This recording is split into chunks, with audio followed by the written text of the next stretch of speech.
The devastating reality: the murder of Barbara Campbell, known as Rose. In January 2022, the Christchurch community was profoundly shocked by the brutal killing of Barbara Campbell, widely known as Rose. Campbell, a homeless woman who had set up camp in a car park in New Brighton, was tragically kicked to death by Richard Landcroon, then aged 44.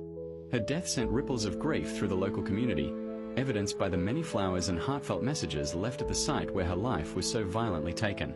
Richard Landcroon, himself homeless and grappling with severe mental health issues, was under the care of a general adult community mental health team but was experiencing psychosis and using substances at the time. He suffered from schizophrenia for over 2 decades, a condition complicated by his substance abuse and severe personality disorder.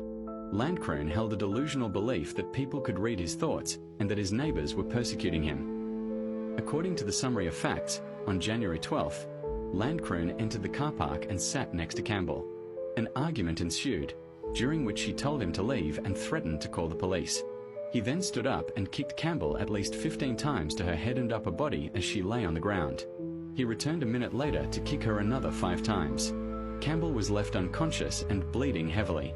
Ambulance and police staff soon arrived, making desperate attempts to resuscitate Campbell. She was pronounced dead at 12:40 a.m. on January 13th, the cause of death determined as blunt force traumatic brain injuries and hemorrhage from the assault.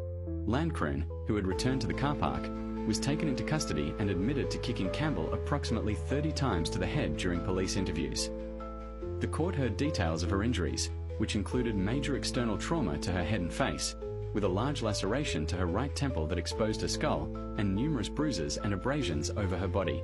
Justice Jonathan Eaton, presiding over the case, accepted that Landcroon was unfit to plead or stand trial due to his severe mental impairment.